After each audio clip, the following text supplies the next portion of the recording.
Today, I am so excited to have a friend and colleague of mine, Samar Hattar of Blissful Events, joining me. She's a wedding planner based in Northern California, and today we're going to talk about the industry and how we're both dealing with all the cancellations and postponements that the coronavirus has caused. So, Samar, welcome. Hi there. Thank you so much for having me. I'm so excited to be here and a part of the show. Can you just tell me a little bit about your background, where you grew up, and how you got into event planning? Absolutely. So I actually grew up in Palestine. I am a kid that grew up in the other part of the world and came to the States when I was 9 years old and did not speak a word of English. And I kind of grew up and came here for a better life with my family and spent most of my life in Northern California. Actually spent all of my time in the States in Northern California and have really been a Bay Area girl my whole life. So I love it here. I'm really the girl that people come to when they're having a party and they're saying, "Hey, Samar, will you come help me? Because I need my friend to come help me plan this wedding, or I need my friend to come help me plan my boyfriend's surprise birthday party," or whatever it is. And I always kind of found a way to weasel my way. That's always how I say it. I weasel my way into finding a way to being the planner that gets to help you, because I love it. Planning is one of those things that is just in my bones, and I love everything about it, and I love being a part of the couple's day, and I love just seeing everything come together, and I just love helping people in that way, and getting to be kind of that chosen one is kind of how I feel about it, and being able to just show people that they can have the best day of their lives. And that's kind of how I came up with my name, Blissful Events. So Blissful Events for me really represents the feeling that I want my couples to have and their guests to have when they leave. I want everyone to feel bliss at the end of the day. So it's a little about me, and that's where I came from. That's quite an amazing story, to come from all the way across the world, to not be able to speak a bit of English, to grow up here, and then to found a successful business like you have. That's truly the American dream, the American story. Now that we are in this pandemic, now it's been basically 2 months. Can you kind of just tell me where your business is at, some of the challenges you've had to endure? And I'm pretty aware of this, but you kind of just speak to everybody out there listening so they kind of understand what's going on right now. Absolutely, yeah. Being in month number 2 of this pandemic, or coming up on month number 2 in this pandemic, has, as you know, really kind of shut down a huge part of the wedding industry. And it's been really interesting to find the creative ways of how to deal with a lot of the things that are going on. And we've had, even you and me, that our weddings we're working on together have had many postponements. And it's heartbreaking. I'm not going to lie. It is one of those things that has been, in 13 years of business, I started my business in 2007, and there's been a lot of, lots of, things happen, and, things come up, and, I started my business during the recession. So you can imagine, what was going on then. Wow. And it's, what's been really interesting about all of this is seeing the level of heartbreak that the clients are going through right now, and seeing the level of coming together of our community that is happening right now. We are all there for each other. Everyone has been so gracious with having to postpone things. And you and me have emails in our inbox right now. You have an email from me right now talking about weddings that are postponing. And I think what's been so amazing is, I'm having to kind of maneuver around. I'm thinking of a wedding that's kind of at the top of my head right now, where we're literally maneuvering around maybe 30 different vendors on, a 3-day process, where it's, the welcome party the day before, the wedding day, and then the farewell brunch the day after. So when you calculate all of those vendors, it probably calculates to about 30 different vendors. And everyone has been so gracious with getting back to me on time, with being, just the different things. And we can talk more through kind of what that looks like and all of that. But it's just been a really interesting time for all of us to get very creative. And this industry is extremely compassionate already. I feel like you have to have a lot of compassion in this industry to even be here, because of the level of emotion that happens in this industry. And to see how much more of that there is in our community, in our wedding community, and with the couples that we get to work with, it's just been such a blessing, even though it's just devastating and kind of heartbreaking times when I'm having to have a conversation with a couple that says, we have to postpone your wedding to potentially next year to make it safe. Or we're now postponing your wedding for the second or third time because when we postponed it back in February or March, we had no idea what we were, getting ourselves into. And now that we're here, we're in a whole other space. So it's been interesting. How are you navigating that, either with yourself or with other vendors who are kind of confused on how they should proceed? Obviously, you can't represent other companies and give them legal advice, but either personally or anything else you can share as far as what vendors are doing with postponements and cancellations? Absolutely. I'll share about kind of how my process is, if that's helpful to anyone. And I'm happy to elaborate on this as much as people want. I mean, I do truly feel like we're all here to help each other specifically during this time. So I'm always happy to share more. And, the way my process is going is when I'm having this conversation with the couple and the decision is final, we have to move, we have to change our date. My first step is I'm going to the venue and finding out what other available dates do we have. Let's just start off with that, either for a particular month or just for the whole year in general, because there are venues that are really getting booked right now, because of postponements and because of people, just planning their wedding for next year anyway. So my first stop is having a conversation with the venue. And once I have a conversation with the venue, I will then and find out all the dates that I can get from the venue. I go back to my vendors. And during this time, I'm very much in communication with the couple as well, kind of keeping them afloat of what's going on, or keeping them aware. And I've actually been using, I don't know how many other people are using this, but Doodle has been my best friend right now. I am using Doodle polls for this, and I'm going in and I'm creating a Doodle poll where people can go in and vote, so to speak, for the wedding dates that they are available for. Yeah. So that's really allowing, first of all, it's allowing all the vendors to see when the rest of the vendors are available. So it's still keeping us as a team. It's still keeping us all cohesive and together, and are able to help each other out. I had a band the other day that said, I didn't think I was going to be available for this date, but then I realized that everybody else was available and that was the only date that was going to work. So I had a hold. So I went back to my client and I asked them if they wanted to book me, and they said no. So I just gave it to you guys. And so it's kind of pushing people to be able to kind of know that, which is wonderful. So that's happening. And then when I'm getting a date that does, or a couple dates that are working for all of the vendors in the venue, I'm going back to my client and saying, here are our options.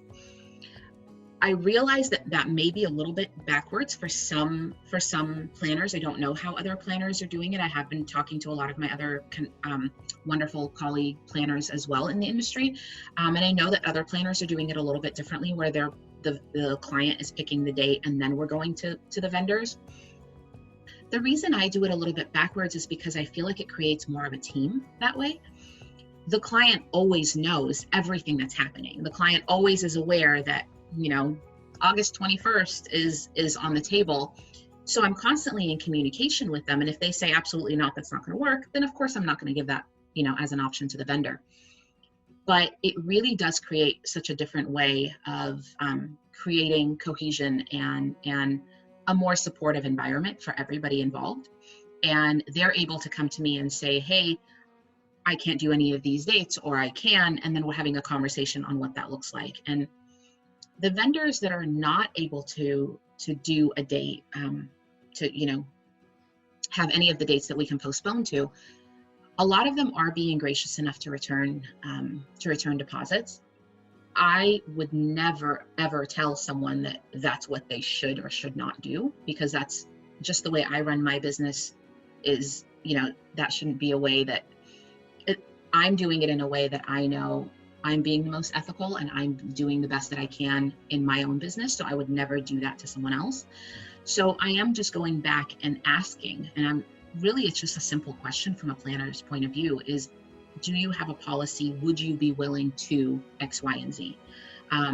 So one of the really interesting things that has also been happening is there are vendors who are feeling like they have to charge a fee for changing the date. So, it's interesting because it makes a lot of sense for them to have to do that. I absolutely see that as why they would have to do it. They're holding a date and now they're holding another date. And that could have been potentially a date that could have gone to a different couple. So I totally understand that. What's been really wonderful about it is that they're giving me their reasons why. So every vendor that is doing that is also following it up with, my reason for doing that is X, Y, and Z. My job is to make sure that everybody on the team, including the client, truly understands everything that is happening during the time that it's happening. And my job is to make sure that every wedding professional that I work with is getting their needs met as much as my client is getting their needs met. And those two things are on the same level for me. Tell me now that you don't actually have weddings going on, you are obviously working on rescheduling and postponing and canceling all these weddings. So you're still very busy, but in those downtimes, knowing that you're not actually going to have any weddings in the next few months, what else are you doing during these times to stay busy? What are you doing to further your business, your career? Is there anything else that you're working on right now that you could share and that other people might be able to also implement? Absolutely. Yeah. What I'm actually doing is in the last couple of years, this has kind of been implemented, but it's really coming to the forefront now because I have the time to focus on it, which has been really exciting. And I am actually doing, I rolled out two new programs that have been in such high demand for years from my end. And they are venue consulting and mindset coaching. And the venue consulting is really, being in business since 2007, I have a lot of expertise and a lot of just experience in what venues need. I've worked with venues that have just got started, and I've worked with venues that have been around for a long time, and high-end venues, and all sorts of things. So oftentimes I will get a call from venue owners saying, "Hey, will you come check out my venue and help me figure out how to make it better, how to make the experience better?" And this has been going on for years and years. And I just finally decided that I'm going to really focus a lot of my energy on that. And it's been amazing. So in the last couple of years, I've been focusing some energy on it, but I'm really focusing a lot more energy on it now. Yeah, that's great. I mean, so many venues can use that service. There's a lot of new venues that have popped up recently that I've noticed. And, I think it's sometimes maybe just assumed that because it's a venue and there's a lot of money behind it, that they know everything as far as this whole process goes. And I think that is false. And you've seen that working with venues directly so many years.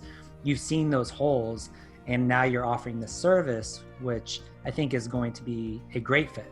You talk about mindset as well, mindset coaching. Mm-hmm. Tell me what maybe right now is one tip, one piece of advice you may be giving to those who you're working with. Is there something you can share that's really been helpful for you that you've been able to work with other people? Absolutely. Yeah. So for me, mindset coaching is really just about mindset, right? If we don't have the right mindset, we're never going to be able to. There's some statistic that says, such a huge percentage, and I don't want to say the percentage because I don't know that it's accurate, but it's a big percentage of people, if you believe you can do it, you can do it. So, or that you will do it if you just believe that you can do it. So that is part of what I do for people and help them believe in themselves more and more. One tip that I really love to start out with is giving people a homework list of doing a gratitude list. And the gratitude list is something that you would do on a daily basis. It seems funny to say it because it's like, well, what does that have to do with mindset? But that's where the shift happens. So when you have an attitude of gratitude, you're coming from such a different place. So I actually give people that I'm coaching, I actually give them a 90-day gratitude list kind of homework piece. And the idea behind it is that you are grateful for 7 things each day. Whatever the obstacle is or obstacles are, I ask them to say something about, I am grateful for my relationship with whatever that obstacle is, and finding a reason of why that obstacle is bringing you good things every day. And the idea is that you're not supposed to repeat anything for 90 days. So at the end of this, you're coming up with like 600 plus things that you're grateful for. And they say 21 days creates a habit, but when you're doing something for 90 days, it's way more than a habit. At that point, it's just a lifestyle. Right. And it really shifts your mindset, and you're now able to start just waking up every day and being grateful. I mean, one of the things that people actually see on my website when you read about me is I say I wake up every morning finding things to be grateful for, writing a list of things that I'm grateful for. Mm-hmm. I no longer make this list because I've been doing it for years, but it's just this constant part of my being now. Mm-hmm. So that is a piece that I would encourage people to do every day, and try doing it for 90 days. And if you repeat something, so what? Like, you don't come down on yourself. Don't be hard on yourself about it, but just try to do that at least for a few days and see how it feels. It's not going to feel good every day. I promise you, when I first started doing this, there was days where I'm like, I'm grateful for this pen that I'm writing with. I mean, it was just, there are days that are harder than others, and there are days that I was grateful for 12 things. Yeah. But sometimes you got to work for it to find it. At times we're all human. Absolutely. But yeah, it's very similar. I have a journal. It's called a 5-minute journal. In the 5-minute journal, you're supposed to list, 3 things you're grateful for. At the end of the day, 3 things that went well for the day, and 3 things that you can work on. But I think, just like you say, being grateful is such a big part of our lives. And in America, we honestly have a lot to be grateful for, even if at times we don't feel like we do. We're not starving, we're not without shelter. Things can always be worse, as you know. And so, I think that an attitude of gratitude is great, especially in a time like now. I think sometimes people are sort of resisting this, what we're going through, and sort of resentful, and, it's not really helpful to be caught up in that headspace. Whereas if we are just say, hey, okay, yes, there are things that are trying right now, but I am grateful for what I do have, not what I don't have, then your whole attitude changes, your whole spirit changes.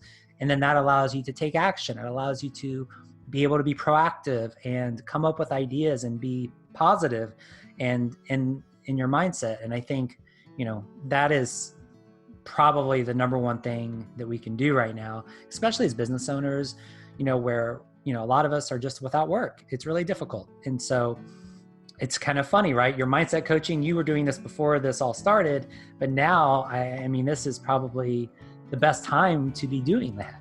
Yeah, it really is. I mean, I say to people all the time, this is the best time to be doing this. And the clients that I am working with right now, they're reaping the rewards of it, because the people who have been already doing this, I've noticed, versus the people who are just getting started now, there's such a shift in how their hearts are. We're coming in with such heavy hearts right now because of the way everything is happening in our world right now with this pandemic.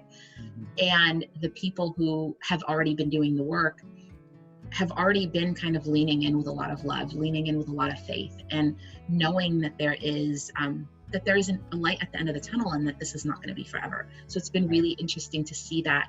And I'm just hoping my mission is to be able to help as many people as I possibly can, and create as many jobs as I possibly can in all parts of my business, in all 3 parts of my business. And that is where my true heart is, creating jobs, helping people.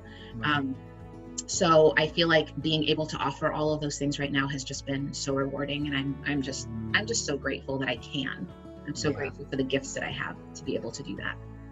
Yeah, and I think you hit on another point, which is, having multiple streams of income. I think sometimes, for example, I do weddings, as you know, we're talking about that, but I also do corporate videos, I do documentaries, I'm working on a couple of other projects.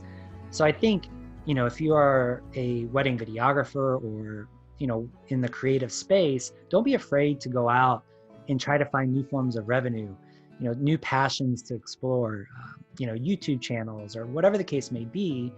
There's a lot of opportunities out there. And I think it's just smart to not, I think a lot of people are seeing by putting all of our eggs in one basket. When that basket gets taken away, we're left with nothing. And so I think this will really help people sort of reevaluate their lives and their careers, and moving forward, be able to come up with creative ways of making a living, essentially, but also doing so in a way that it speaks to your passions and, your talents. And there's so many ways to do that. And I think, you've obviously figured out, hey, I'm in weddings, I'm a wedding planner, I know venues, let me help venues. Or, hey, I've came from this background, I moved to America when I was young, I've had to scrap and fight for everything I've got. I couldn't have done it with a negative mindset. And so, teaching people that, is going to also help their businesses. So I think that's awesome what you're doing. Yeah. And I thank you so much. Thank you. And I think it's awesome what you're doing. I mean, I know that you do a lot more than just the corporate stuff. And I know we've talked a lot about a lot of the things that you do. And more than just the corporate and weddings. And it's so inspiring to be around, like I said earlier, like-minded people and be able to just connect and help and support each other in this way. So I'm just so glad that we met years ago when we did, because I feel like this relationship was like built, and I just feel like we've always been able to support each other in such great ways in our businesses. And I'm just really excited. I'm excited for all this. Yeah, same here. Yeah, it's like we said, it's a relationship business, and I think having done this now for literally 16 years, I can't believe it's been that long, I've made just amazing friendships and relationships. All of my close friends pretty much are in the industry, from Hawaii to California to New York. Just all around the world. And not only that, my colleagues, but my couples too. I have made great friendships with people that I filmed their weddings with. And so it's an incredible business to be in, to do what we do. You said you once worked in corporate America. If I had to guess, you would not go back to corporate America. You love being your own boss. You love basically creating your life, right? You're in charge of it. So for better or for worse, this is sort of the for worse part of being self-employed is, when things hit the fan, it all falls on us. But I would rather it fall on me than somebody else. I'd rather okay, now it's up to me to build myself back up versus, well, I just got laid off from this job, or I might get laid off from this job. And then, then I got to go find someone else to give me a chance, and I think, everybody has their own kind of path and career, but I really feel like for us, at least, that you and I wouldn't change this for anything. This freedom that we have to do what we do, I think it's a blessing, Absolutely. I completely 100% agree with you. I would not change this for the world. And I think entrepreneurs were built for this kind of thing. I think a true entrepreneur like us, I think, knows that we have the gifts and we've been equipped with being able to allow it to fall on us. Right. And we're okay with that. And right. That's where we shine. And that's where we help others. And that's where we create and get creative. So yeah, I'm very okay with this. It's a hard time to be in, and it's a time of opportunity.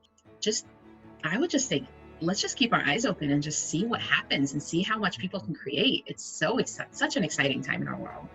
Yes, it is, and I'm one of those people that I try to stay positive as well, and just by nature. And I just want to encourage anyone else that's listening to this who is also an entrepreneur. You may be in the wedding industry. You may be, you may not be in the wedding industry. You may not even be self-employed, but just take this time to be creative, to be able to say, 5 years from now, when you look back at this time, there's no regrets of, oh man, I wish I would have pivoted and did this or did that when that chance came. This is the time to do that. I'm also doing that. You're doing that. And, everything eventually will return to normal. Eventually we're going to be able to do weddings again. We're going to be able to hang out and do stuff. But also I think don't let this opportunity pass you by where you can be creative. You can come up with new ways to generate revenue, to create a new career path, whatever the case may be. Well, Samar, thank you so much for sharing everything with us today. I think that everyone, not only in the wedding industry, but just out there in general, are going to find all this very useful and inspiring. So thank you so much for coming on. Thank you for having me. I am so excited to be here. It was such a pleasure spending this time with you, and thank you so much. Great. Thank you. Be safe.